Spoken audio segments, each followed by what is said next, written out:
श्री उदित राय, doctor उदित राय।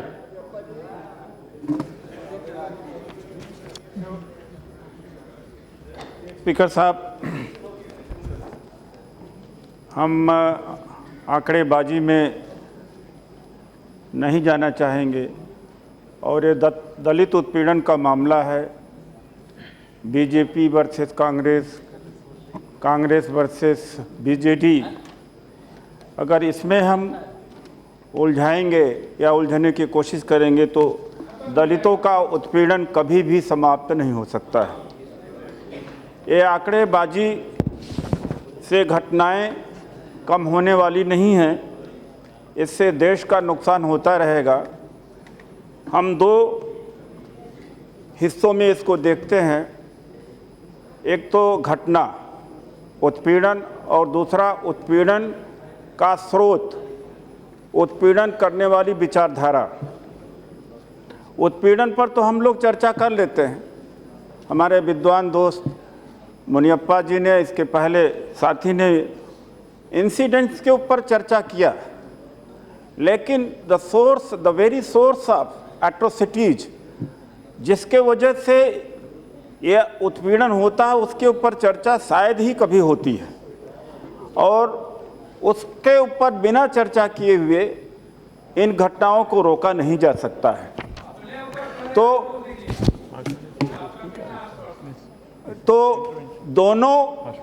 दोनों पक्षों के ऊपर जब तक हम ईमानदारी से चर्चा नहीं करते हैं, तब तक दलितों के उत्पीड़न को समाप्त नहीं किया जा सकता। चाहे हमारी सरकार हो, चाहे आपकी सरकार हो, चाहे मायावती जी की सरकार है या किसी की सरकार हो।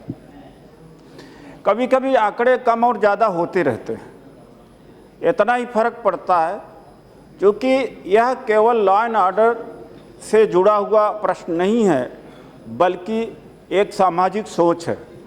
और सामाजिक सोच चाहे जिसकी सरकार रहे, वो बरकरार रहती है।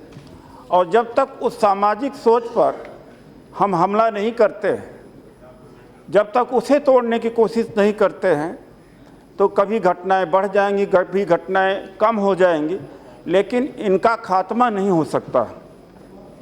आज जब हम देखते हैं कि चाइना इतना आगे जा चुका है, कोरिया और दूसरे देश इतनी तरक्की कर चुके हैं, और उस कंटेस्ट में हमें यह देखते हैं कि दलितों के ऊपर अत्याचार इसलिए हो रहा है कि वो आगे आने की कोशिश कर रहे हैं या अपने सेल्फ रिस्पेक्ट को असर्ट करने की कोशिश कर रहे हैं। ज़्यादातर इसी के वजह से कॉन्फ्लिक्ट होता है और झगड़े होते हैं, एट्रोसिटीज होती है। अभी गौरक्षा के बारे में बड़ा चर्चा है, उसको लोगों ने ढाल बना रखा है। भारत के संविधान के धारा 48 आर्टिकल 48 में दैट क्लियरली सेज कि to improve the breeds, those breeds which are milking breeds, which are useful for farming, तो उसके लिए काऊ प्रोटेक्शन हुआ या अदर एनिमल के प्रोटेक्शन का प्रोविज़न कॉन्स्टिट्यूशन में भी है और उसको कोई डिनाई नहीं कर सकता है। और इसको बड़ा क्लियर किया जा चुका है हमारे तरफ से भी, सरकार के तरफ से, कि हम उन लोगों के साथ में नहीं हैं जो काऊ प्रोटेक्शन के गार्ब में या उसकी आड़ में करते हैं, वसूली का काम करते हैं। यह बिल्कुल साफ कर दिया गया है। फिर भी कुछ लोग ऐसे हैं जो इसको कंफ्यूज करके रखना चाहते हैं। ये इसके दो पहलू हैं हमारे समाज में, एक इकोनॉमिक है, एक दूसरा कल्चरल है। कुछ लोग काऊ को एक पायस एनिमल मानते हैं, वर्शिप करते हैं। एक कल्चरल उसका वैल्यूज है, दूसरा उसका इकोनॉमिक है। अभी भी मैकेनाइज नहीं हुई पूरी एग्रीकल्चर। अभी उत्तर प्रदेश, बिहार में चला जाए तो बैलों की आवश्यकता पड़ती है, दूध की आवश्यकता पड़ती है। It is economic unit as well. तो इसका एक रेलिवेंस है, लेकिन कुछ लोगों ने जो धंधा इसको बनाया हुआ है, उसको हमने बहुत स्कैटली, बहुत कैटेगरिकली उनको डीलिंग करने की कोशिश किया है। और निश्चित तौर से उनका पर्दाफाश हो जाएगा। अब मैं एट्रोसिटीज़ के ऊपर आता हूँ। एट्रोसिटीज़ कि इनके गुजरात में ज़्यादा हुआ, उत्तर प्रदेश में ज़्यादा हुआ, आंध्र प्रदेश में ज़्यादा हुआ, बिहार में ज़्यादा हुआ, उसके अगर हम तह में जाएंगे, गहराई में जाएंगे तो लोगों को बड़ी मुश्किलें आएंगी। अभी शुरुआत एक समय था जहां 200-200 दलितों को गोलियों से भून करके या घरों में बंद करके जला दिया जाता, मार दिया जाता था। और एक घटना नहीं है। अभी किजवा वेनमनी नागापट्टिनम जो 68 की घटना है जहां 44 दलित मार दिए गए। उसके बाद आंध्र प्रदेश में गुंटूर में सुंडूर जो घटना है उसमें 8 दलित मार दिए गए थे 91 में। और इस घटनाओं का इसलिए उल्लेख कर रहा हूं कि इसलिए यह नहीं बताने के लिए कि गैर बीजेपी सरकारों में दलितों की हत्या की संख्या बहुत ज़्यादा थी और बहुत हीनस थी। इसको उद्धृत इसलिए किया जा रहा है कि कारण क्या है कि बंद नहीं किया जा रहा। यहाँ पर 8 दलित मार दिए गए थे और हाई कोर्ट के स्तर पर छोड़ दिए गए। हाई कोर्ट ने कहा कि जो एक सो कॉल्ड अपर कास्ट है, ये जेंटलमैन है, ये खुद तो नहीं मार सकते, किसी से मरवा सकते हैं। ये सुंदूर और गुंटूर वाली घटना के मामले में ये न्यायपालिका का ऑब्जर्वेशन है। यहाँ तो कोई बीजेपी की सरकार नहीं थी। भूटानी टोला बिहार में जो 11 जुलाई 96 को घटना हुई थी उसमें 21 दलित मारे गए और हाई कोर्ट में उनका इम्प्रिजनमेंट भी हुआ, पनिशमेंट भी हुआ, लेकिन अभी तक सुप्रीम कोर्ट में पड़ा हुआ है। जब इतने दिनों तक कोई घटना पनिशमेंट नहीं अभी सुप्रीम कोर्ट में है, is lying in the Supreme Court now also. And Lakshmanpur Bathe Bihar में ये 1 दिसंबर 97 की घटना है जिसमें 48 दलित मार दिए गए थे। ये भूटानी टोला और लक्ष्मणपुर बाथे दोनों मामले सुप्रीम कोर्ट में लंबित हैं। ऐसे में कौन अपराध करने से चूकेगा? Everybody is encourage and embolden to attack Dalit. कि जब 20 साल, 25 साल, 30 साल फाइनल वर्डिक्ट आने में लग जाती है तो कोई बात नहीं, मार दिया जाएगा, पैसा लगा दिया जाएगा, पहले सेशन कोर्ट में, फिर हाई कोर्ट में, फिर सुप्रीम कोर्ट में, तब तक बुढ़ापा आ जाएगा, हो सकता है कि नेचुरल डेथ भी हो जाए। तो इसके लिए हम में से कोई जिम्मेदार नहीं है, इसके लिए एक व्यवस्था जिम्मेदार है। और 2002 में जब मैं किसी पॉलिटिकल पार्टी में नहीं था और पॉलिटिकल पार्टी मेरी भी नहीं थी, तो 2002 में झज्जर में एक स्थान है दुलीना जहां पर 5 दलितों को इसलिए मौत के घाट उतार दिया गया था कि अफवाह वहां पर उड़ाई गई कि ये दलित गाय को इन्होंने गाय को मारा। वास्तव में गाय को मारा नहीं था, गाय का चमड़ा लेकर के जा रहे थे और 5 दलितों को मौत के घाट उतारा गया। ये 2002 की केस है। वहां पर कोई भारतीय जनता पार्टी की सरकार नहीं थी। क्या हश्र हुआ उन केसेस का? अभी छूट गए हैं और फाइनल सेंटेंस अभी पनिशमेंट यानी अपील में है। तो यह स्थिति है। अभी पिछले वर्ष सरकार ने कोशिश किया कि न्यायपालिका को अकाउंटेबल बनाया जाए, लेकिन न्यायपालिका की मंशा ऐसी नहीं रही। National judicial appointment commission strike down हो गया। अब इसके लिए मैं किसी पॉलिटिकल पार्टी को जिम्मेदार नहीं ठहराता हूँ। ये हमारी जो न्यायिक व्यवस्था है एक तरह से इंडिपेंडेंट पूरी तरह से हो गई, अकाउंटेबिलिटी नहीं है, तो वहाँ पर जाकर के छूट जाते हैं। इसके वजह से जो अत्याचार करने वाले हैं उनके अंदर डर भय नहीं रहता।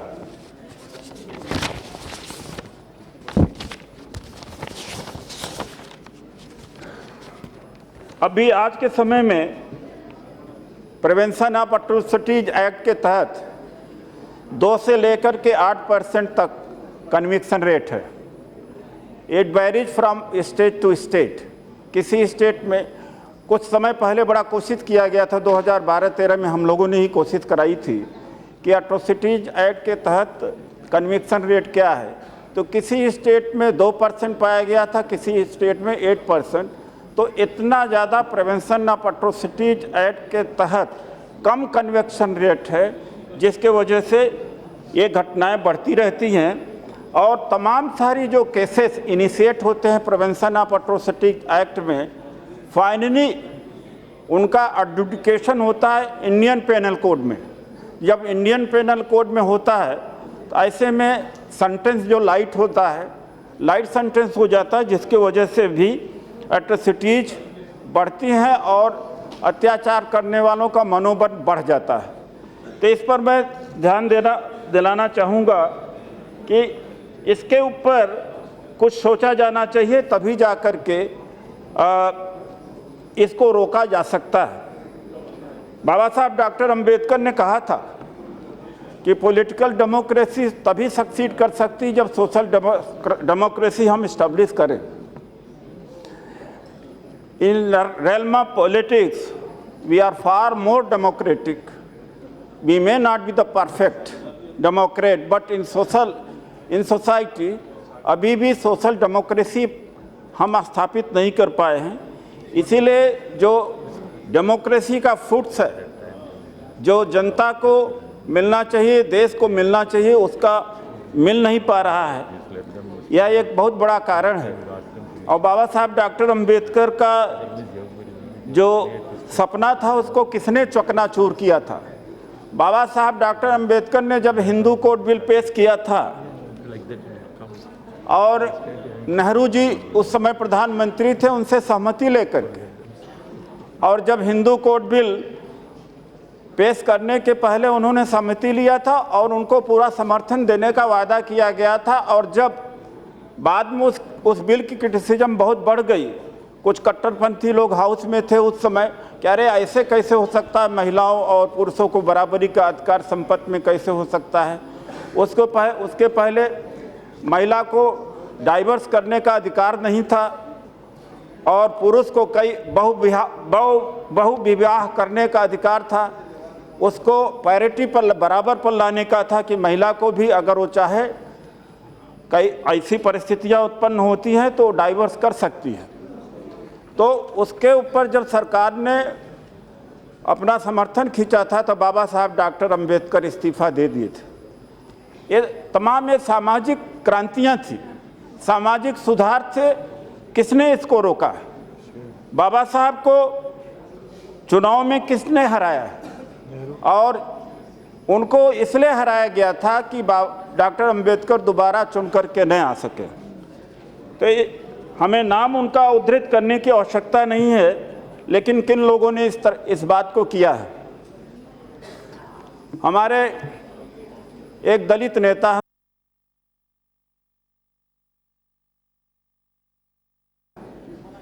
अगर दलितों का हित करते हुए कोई ठेकेदार बने तो हमें कोई ऑब्जेक्शन नहीं हो, किसी को कोई ऑब्जेक्शन नहीं होना चाहिए। लेकिन उन्हीं के समय में जब दलितों के अधिकार के ऊपर ज़्यादा हनन हुआ है, तब अगर कोई ठेकेदार बनता है तो तकलीफ का विषय बनता है। जब देवगौड़ा जी और गुजराल की सरकार थी, गुजराल जी की सरकार थी, तो 5 आरक्षण विरोधी आदेश जारी हुए थे और 1997 में 5 आरक्षण विरोधी आदेश जारी हुए थे। तो उस समय मैं डिप्टी कमिश्नर इनकम टैक्स हुआ करता था। पूरे देश के अंदर कर्मचारियों अधिकारियों में एक हाहाकार की स्थिति मची थी। तब एक अनुसूचित जाति जनजाति परिसंघ मेरे नेतृत्व में बना, वाजपेयी जी प्रधानमंत्री बने और वाजपेयी जी से जब मिला तो उन्होंने बड़े मजाकिया अंदाज में कहा कि करे कौन भरे कौन, कहने का मतलब कि पिछली सरकार ने आरक्षण विरोधी आदेश जारी किए हुए थे और हम मांग करने गए थे वाजपेयी जी की सरकार से कि वो दुरुस्त करें। हालांकि 97, 98, 99, 2000, 3-4 साल तक का आंदोलन चला और ये भारतीय जनता पार्टी की सरकार थी। 81वां, 82वां, 85वां संवैधानिक संशोधन किया, तब जाकर के वो जो आरक्षण संबंधित लाभ जो वापस हो गए थे, बहाल हुए थे, उसको लेकर के कर्नाटक के कुछ इंजीनियर्स हाई कोर्ट में गए, 85th कॉन्स्टिट्यूशनल अमेंडमेंट को चैलेंज किया और जब चूंकि ये मामला कॉन्स्टिट्यूशनल अमेंडमेंट से था तो हाई कोर्ट में आया और 2006 में हाई कोर्ट सुप्रीम कोर्ट में आया और सुप्रीम कोर्ट में 2006 में 5 जजेस कॉन्स्टिट्यूशन बेंच के सामने हियरिंग हुई। उस समय इन्हीं की सरकार थी, मुनियप्पा जी की सरकार थी। हमने इनसे अनुरोध किया कि ये कॉन्स्टिट्यूशनल बेंच अमेंडमेंट बचना चाहिए, तो इन्होंने मेरी मंशा में जानना चाहा क्या चाहते हैं। हमने कहा निजी वकील से पैरवी कराना है, तो निजी वकील हायर कराया था, इन्हीं से 40 लाख रुपया दिलवाया था निजी वकील को। 11-12 दिन लगातार सुप्रीम कोर्ट में मैं स्वयं बैठा, तब जाके 85th अमेंडमेंट बचा और वह है पदोन्नति में आरक्षण और सीनियरिटी से संबंधित। और वही जाकर के जब मुख्यमंत्री होती हैं तो छिन जाता है। वो कैसे छिनता है कि हाई कोर्ट लखनऊ में मुकदमा चला पदोन्नति में आरक्षण को लेकर के, जिस अधिकार को वाजपेयी जी की सरकार ने दिया, अदम पैरवी में उस मुकदमे की कोई पैरवी नहीं करी गई और 4 जनवरी 2011 को पदोन्नति में आरक्षण का मुकदमा हम हार जाते हैं। इससे उत्तर प्रदेश में हजारों लाखों कर्मचारियों व अधिकारियों का जो अनुसूचित जाति हैं, जनजाति हैं, तबाही हो गई है और उनकी पदोन्नति होने लगी है। ये के कारण हुआ है। इसलिए कहना जरूरी है कि वो ठेकेदार बन रही हैं। 2007 में मुख्यमंत्री बनी तो उन्होंने एक सर्कुलर जारी किया था कि प्रिवेंशन ऑफ एट्रोसिटीज एक्ट, जिसको दलित एक्ट के नाम से भी लोग कहते हैं, केवल हत्या और मर्डर के मामले में इसको लागू किया जाएगा, बाकी मामले में ये प्रिवेंशन ऑफ एट्रोसिटीज लागू नहीं होगा। उस समय 22 ऑफेंसेस हुआ करते थे, 22 तरह के अपराध हुआ करते थे। केवल 2 अपराध में मैं स्वयं इलाहाबाद हाई कोर्ट ने PIL दाखिल किया और मैंने कहा कि सेंट्रल गवर्नमेंट का एक्ट है, आपको तो औरों को तो आधा घंटा दिया आपने, मुझे अभी 10 मिनट में आपने घंटी बजा दिया उस डिप्टी स्पीकर साहब। तो इसलिए मैं कहना चाहता हूँ कि इलाहाबाद हाई कोर्ट में मैंने PIL किया और तब इलाहाबाद हाई कोर्ट ने एक व्यवस्था दिया कि ये सेंट्रल गवर्नमेंट का रूल है, इसमें कोई मॉडिफिकेशन नहीं हो सकता है। तो ये 2 दृष्टांत ऐसे हैं जो सुश्री मायावती जी के टाइम के हुए हैं, जो मैं समझता हूं कि सर्वाधिक हानि हुई है। मैं आपका ध्यान, आपके माध्यम से हाउस का ध्यान आकर्षित करना चाहता हूं कि हमारी सरकार ने कुछ काम थोड़ा किया है। दिसंबर 15 में प्रिवेंशन ऑफ एट्रोसिटीज एक्ट पास किया हमने, जिसमें 123 ऑफेंस जोड़े गए। पहले 22 तरह के ही अपराध थे, अब 123 किस्म के अपराध आए। उसमें से जो इम्प्रूवमेंट आया है, वो इम्प्रूवमेंट अगर लागू कर दिया जाए तो दलितों के ऊपर जो अत्याचार है काफ़ी हद तक उसको रोका जा सकता है। इसमें प्रावधान है एक्सक्लूसिव स्पेशल कोर्ट, यानी एक्सक्लूसिव स्पेशल कोर्ट 60 दिन के अंदर कोई दलित एट्रोसिटीज का मुकदमा होगा तो उसको निपटाना ही निपटाना है। 60 दिन के अंदर चार्जशीट और 60 दिन के अंदर एक्सक्लूसिव स्पेशल कोर्ट के द्वारा इसको हमारी सरकार ने दिसंबर 15 में पास किया। इसमें 123 किस्म के अपराध जोड़े गए, जबकि पहले 22 ही था।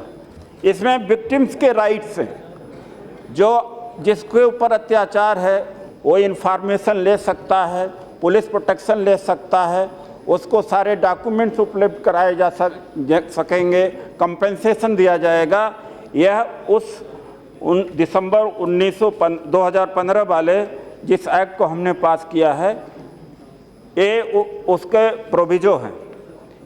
एक और इसमें इम्पॉर्टेंट प्रोविजो है स्टेट विजिलेंस मॉनिटरिंग कमेटी का होना, जो कि जनवरी और फरवरी में हर 6 महीने पर चीफ मिनिस्टर के नेतृत्व में स्टेट विजिलेंस मॉनिटरिंग कमेटी ये मॉनिटर करेगी कि एट्रोसिटीज़ के एक्ट पीओ एक प्रिवेंशन ऑफ एट्रोसिटीज एक्ट के तहत कितने मुकदमे दर्ज हुए, क्यों नहीं एजुकेशन हो पा रहा है, कहाँ फेलियर हो रहा है।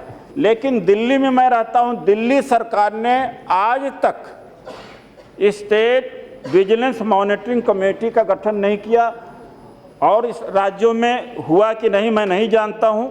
और इसमें एमपी और एमएलए भी इसके हिस्सा हैं, इसके पार्ट हैं।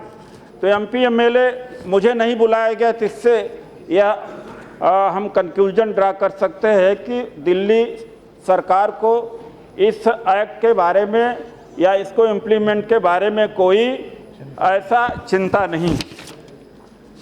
Please wind up. Many members want to speak in our... दूसरा, सरकार ने मुद्रा बैंक के द्वारा इन जो आज रोजगार लेने वाले हैं, हम लोग रोजगार मांगते हैं, देने वाले बनाने का प्रयास किया है। तो इसमें वरीयता SC/ST को दिया गया है। तो माननीय प्रधानमंत्री जी का विशेष इस पर ध्यान है कि मुद्रा बैंक के द्वारा इनको कर्ज दिया जाए ताकि ये व्यापारी बने। मैं अब आता हूँ समाधान क्या हो सकता है। देखिए, जब नींव गलत पड़ गई है तो उसको तो भुक्तभोगी हमें होना ही है। हमने जनतंत्र को इंपोर्ट किया है, और जो यूरोपियन मॉडल ऑफ डेमोक्रेसी है और स्टेट का जो कैरेक्टर है वो वेलफेयर स्टेट है। लेकिन वहाँ का जो सामाजिक व्यवस्था है, हमारे से सामाजिक व्यवस्था में फ़र्क है। हमारे यहाँ स्टेट ने कभी विजिट नहीं किया या बहुत लिस्ट विजिट किया। चाइना में कल्चरल रिवोल्यूशन हुआ, यूरोप में रेनेसां आया, रिफॉर्मेशन आया, सिविल ब्लडी रिवोल्यूशन भी हुआ, लेकिन हमारे देश में इस तरह का कोई बहुत बड़ा सामाजिक आंदोलन नहीं चला जिसके वजह से तमाम इस तरह की जो पुरातन सोच है या दकियानूसी सोच है, जातिवादी सोच है, जिसको समाप्त किया जा सका। ऐसा हम कर नहीं पाए। शुरुआत में अगर जैसे हमने स्वराज प्राप्त किया, जिस तरह से हम चाहते तो देश को हम चला सकते थे, लेकिन कहीं ना कहीं गलती हुई और समाज के अंदर हमारा वही नज़रिया रहा, वेलफेयर स्टेट, रोटी कपड़ा मकान और पुलिसिंग, देश की रक्षा करना, जो सरकार का जो यूरोपियन मॉडल डेमोक्रेसी में है। जबकि हमारा सरकार को हस्तक्षेप समाज के सुधार में भी होना चाहिए था, वो नहीं हो पाया। ये बड़ा दुर्भाग्य रहा। मैं एक बात और कहना चाहता हूँ कि सारी जिम्मेदारी हम सब लोगों ने अपने ऊपर ले लिया है। सारी की सारी जिम्मेदारी पॉलिटिशियन के ऊपर आ गई, चाहे वो कांग्रेस में हो, चाहे टीडीपी में हो, चाहे बीजेपी में हो। ये हमारी इतनी बड़ी शिक्षा व्यवस्था है, ये क्या डिस्क्रिमिनेशन के खिलाफ नहीं लड़ सकती? मैं पिछले वर्ष अमेरिका में गया तो इंडियन डायस्पोरा को एड्रेस किया, तो उसमें एक डॉक्टर से मुलाकात हुई, उनकी पत्नी इस बात को लेकर परेशान थी, इंडिया से गए थे, कि यहाँ हमारे बच्चे स्कूल में ऐसे बना दिए जा रहे हैं कि जिनको अपने स्टेटस की चिंता नहीं है। कभी उनके दोस्त ट्रांसजेंडर बन जाते हैं, कभी ब्लैक्स बन जाते हैं। तो मैंने देखा कि वहाँ के एजुकेशन में इतनी पावर है कि माँ बाप चाहते हुए कि बच्चों को डिस्क्रिमिनेटरी बनाएं और रेशियल बनाएं कि वो अपने स्टेटस के प्रति कॉन्शियस रहें, लेकिन स्कूल वहाँ पर तोड़ देता है। हमारे यहाँ ऐसा क्यों नहीं हो पाया? आज सरकार को ज़रूरत है कि हमें स्वच्छ रहना चाहिए। इतनी बड़ी हमारी सामाजिक शिक्षा व्यवस्था है, लाखों कॉलेज है, लाखों स्कूल है, हजारों कॉलेज है, सैकड़ों यूनिवर्सिटीज़ हैं। हमारी कहीं ना कहीं शिक्षा व्यवस्था फेल हुई है। जो जिम्मेदारी हमारे सिर पर या पॉलिटिशियन के ऊपर दी गई है, ये जबकि उनकी बनती है। दूसरी बात एक मैं और बताना चाहता हूँ कि आर्थिक स्थिति जब तक हमारी मजबूत नहीं होती दलितों की, आदिवासियों की, तो मुझे नहीं लगता कि एट्रोसिटीज़ को रोका जा सकता है। तो जो प्राइवेट सेक्टर में भी या जहाँ भी हो सकता, मैं नहीं करता फोर्स करके, वहाँ पर भी इनको जगह दिया जाना चाहिए। और ये धर्माचार्याँ हैं, मैं इनसे भी कहूँगा कि इनकी भी एक भूमिका होनी चाहिए धर्माचार्यों की, कि ये भी भेदभाव के खिलाफ लड़ाई लड़े। केवल सरकार के द्वारा यह इस समस्या का मैं जल्दी वाइंड अप करता हूँ सर, इस सरकार के द्वारा इसका समाधान नहीं हो सकता। इंटरकास्ट मैरिजेज प्रमोट होने चाहिए, बाबा साहब डॉक्टर अम्बेडकर ने किया था। अगर ये शुरू में हुआ होता तो मेरा ख्याल है अब तक इन समस्याओं का समाधान हो गया होता। सर, आज भी दलित, जहां आदिवासी, जहां आरक्षण उसको नहीं मिला है, आज भी दरवाजे बंद है। ये लोकसभा का दरवाज़ा आज भी हमारे लिए बंद है अगर आरक्षण नहीं है। विधानसभा के दरवाजे बंद है।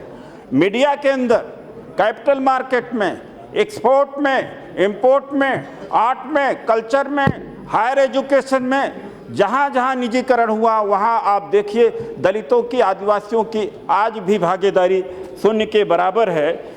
इसके लिए हम तो जिम्मेदार नहीं हैं, इसके लिए सरकार तो जिम्मेदार है। 70 साल में जिन्होंने शासन प्रशासन की बुनियाद रखी है, वो क्या जवाबदेह तो उनको होना चाहिए। एक नारायणन जी जब राष्ट्रपति थे तो उन्होंने एक कमेटी बनाई थी, गवर्नर्स की कमेटी बनाई थी, और जिस कमेटी में कहा था कि सरकार के पास इतनी ज़मीनें तो हैं कि landless tribal and schedule caste को दिया जा सकता है। तो यह दोषारोपण करना कि गुजरात में ये ज़्यादा घटनाएं हुई हैं, एक तो गलत है जो मैंने उद्धृत किया।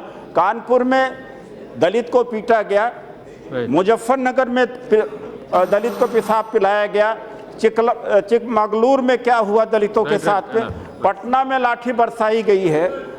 तो हम ये आपसे लास्ट में मैं पूरे हाउस से आग्रह करना चाहूँगा कि क्यों नहीं इस देश में कोई अब्राहम लिंकन पैदा होता। अभी मैंने एक लेख लिखा है इंडियन एक्सप्रेस में कि यहाँ इस देश में दलित की लड़ाई दलित ही क्यों लड़ता है। ये बहुत कष्टदायक स्थिति है। अमेरिका के अंदर अगर वाइट्स को लिबरेट करने का काम अगर सबसे ज़्यादा किया तो गोरों ने किया है, और यूरोप में भी विल्बर फोर्स लड़ा है अगर यूरोप में, और अब्राहम लिंकन, डगलस और जॉन ब्राउन जैसे उदाहरण हमें यहाँ क्यों देखने को नहीं मिलते। Abraham Lincoln the greatest president of India, greatest president of America, Abraham Lincoln is greatest because he let down his life for liberating the blacks. उनके गोरे लोग उनसे खुश नहीं थे, गोली से मौत के घाट उतार दिया गया। ऐसा कोई रिफॉर्मर इस देश में नहीं हुआ, होना चाहिए, और हो सकता हो तब जा कर के इस देश में ये जाति टूटेगी, और जाति को बगैर तोड़े हुए इस देश को बहुत आगे नहीं ले जा सकता। इस देश में दो जो मेजर प्रॉब्लम्स हैं, कास्ट और जेंडर सेपरेशन, और वो होना है, वरना तमाम सारे प्रयास। आज अदालत में आधे से ज़्यादा मुकदमा जाति के आधार पर, is in not the wastage of resources, और आधी से ज़्यादा ताकत हमारी लगती है इन्हीं वेस्टेज ऑफ एनर्जी में लगती है।